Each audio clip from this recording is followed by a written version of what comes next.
sememangnya seluruh negara turut bersedih dan melahirkan rasa sedihnya dan mengucapkan Al-Fatihah kepada semua mangsa terlibat. Kita boleh berikan perkembangan terkini. Allahyarham Tan Sri Dr. Jamaluddin Jarjis, mayatnya akan dikebumikan, jenazahnya akan dikebumikan di makam negara, di Masjid Negara.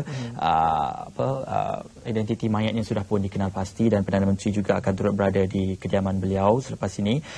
Dan juga Allahyarham Datuk Sri Azrin Alias akan turut dikebumikan jenazahnya di Kajang, di tanah perkuburan Sekolah Menengah Agama Persekutuan Kajang, dan juga Yang Amat Perdana Menteri akan turut berada di kediaman Datuk Sri Azlin selepas pergi ke kediaman Tan Sri Dr. Jamaluddin Jarjis. Edwin, kita akan bersama dengan tetamu kita. Baik, kalau kita mengikuti laporan awal berkenaan dengan nahas ini, helikopter tersebut terhempas akibat cuaca buruk yang berlaku, yang mana hujan lebat dan juga angin kencang sewaktu kejadian. Jadi untuk bercerita lebih lanjut berkenaan dengan cuaca ini, kita bersama dengan Pegawai Meteorologi Kanan Pusat Cuaca Nasional Meteorologi Malaysia, iaitu Dr. Muhammad Isham Muhammad Anip, untuk menerangkan lebih lanjutlah berkenaan dengan keadaan cuaca semalam. Sebelum itu, terima kasih kerana bersama dengan kami di Jumaat Pagi Malaysia. Baik, terus saya tanya, adakah cuaca semalam itu memang menyebabkan faktor ataupun faktornya helikopter tersebut terhempas? Tapi sebelum tu, saya ucapkan terima kasih kepada pihak RTM kerana menjemput kami, pihak meteorologi, untuk menerangkan keadaan yang kami fahamlah pada ketika ini. Dan juga bagi warga meteorologi, sebab Allahyarham ni merupakan bos lama kami. Dia merupakan mantan menteri di Kementerian Sains, Teknologi dan Inovasi, dan saya juga pernah berkhidmat bersama beliau lah. Beliau seorang yang sangat energetik, sebab dia menteri muda masa tu. Dan antara jasa dia di jabatan kami, dialah yang meminta supaya jabatan meteorologi ini di rebranding. Sebab sebelum ni nama jabatan kami Jabatan Kaji Cuaca Malaysia. Tapi menteri inilah, Allahyarham inilah yang memohon supaya kita tukar nama jabatan ini kepada Jabatan Meteorologi. Antara jasa beliau lah. So, bercakap berkenaan dengan keadaan cuaca pada kejadian semalam yang dikatakan berlaku sekitar pukul 4.50.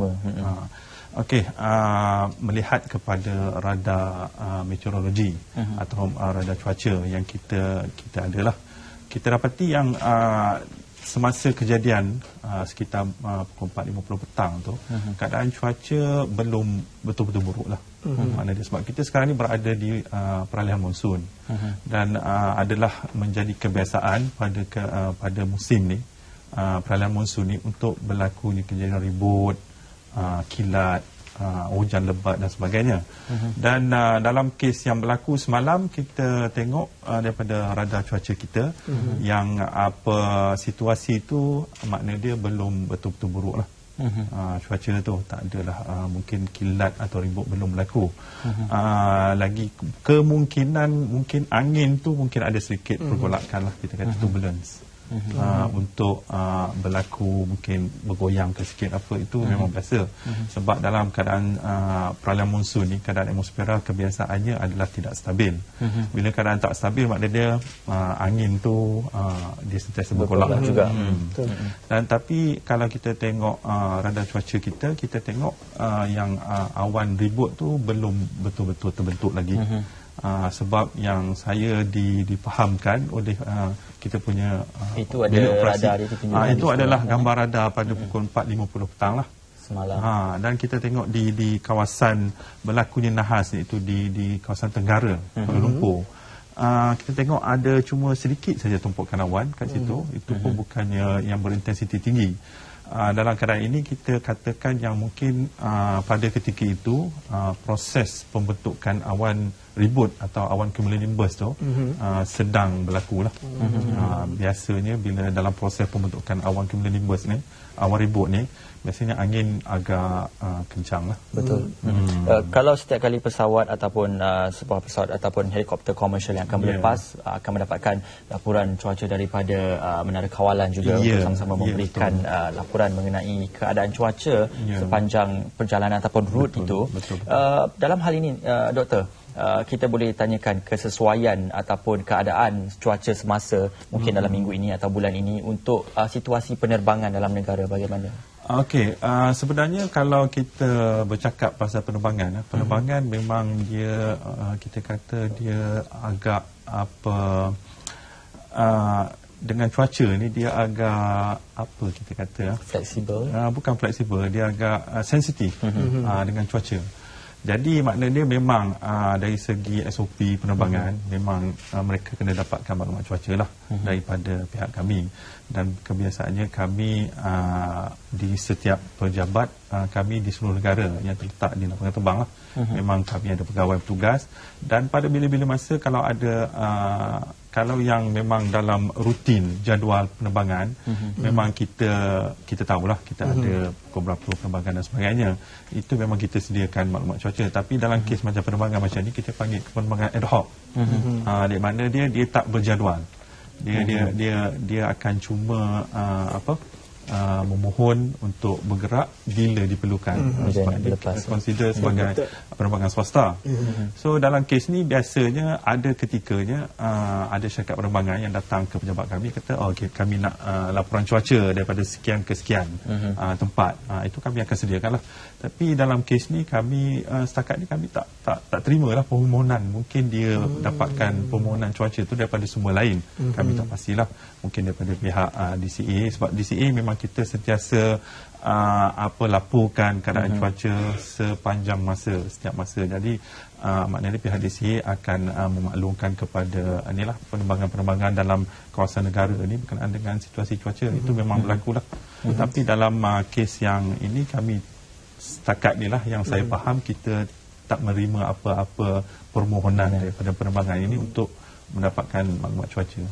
Dan kalau sebelum ini dilaporkan bahawa kemarau sebenarnya melanda negara kita bulan Mac sehinggalah, tapi ada juga hujan di waktu petang. Jadi hujan tiba-tiba. Sebenarnya kemarau tu bukan musim sekarang. Musim sekarang ni sebab saya sebut tadi peralihan monsun. Peralihan monsun memang keadaan cuaca sangat lembap.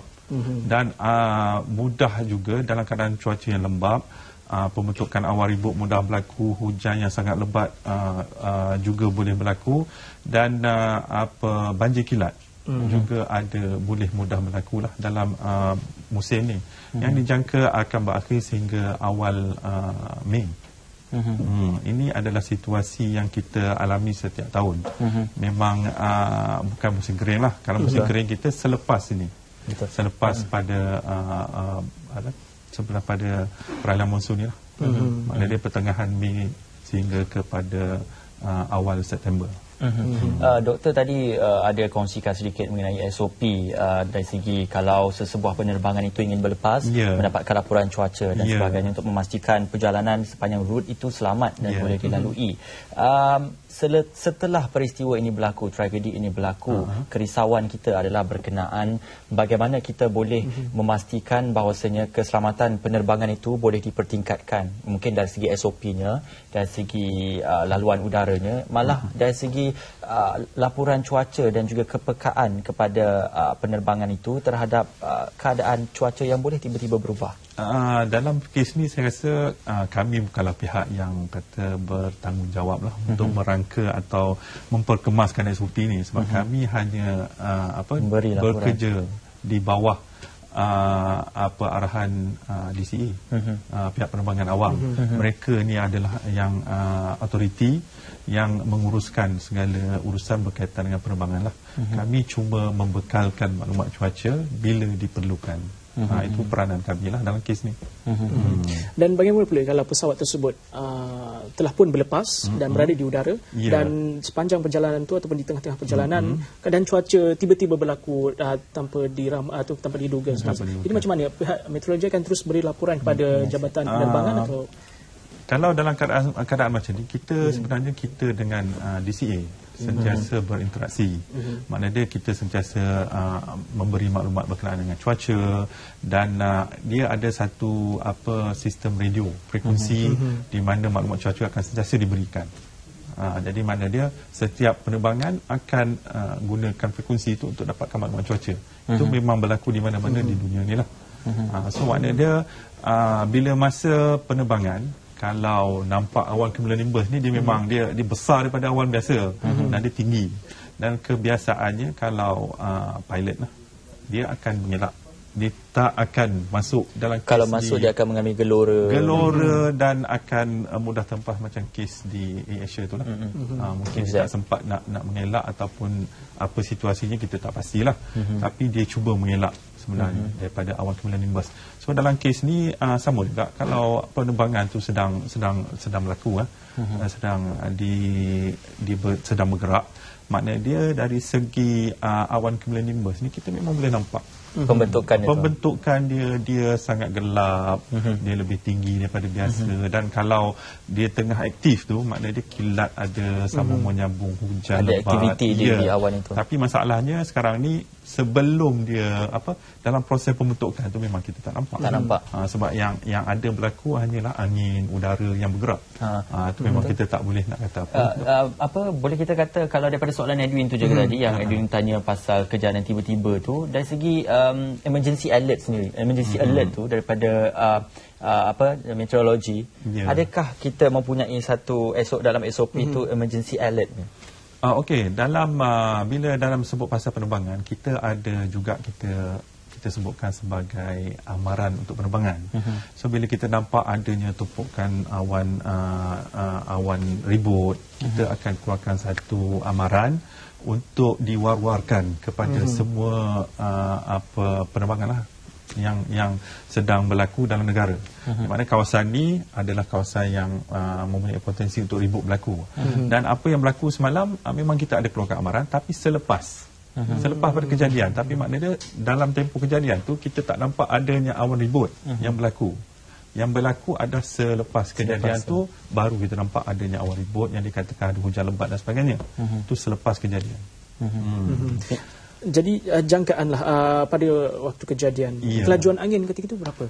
Biasa itu susah kita nak sebut, tapi kebiasaannya angin lebih laju pada biasa, dan dia bukannya jenis angin yang mendatar, dia menegak dan menurun. Itu yang bahaya sebenarnya. Sebab bila angin menegak, dia akan terpelanting ataupun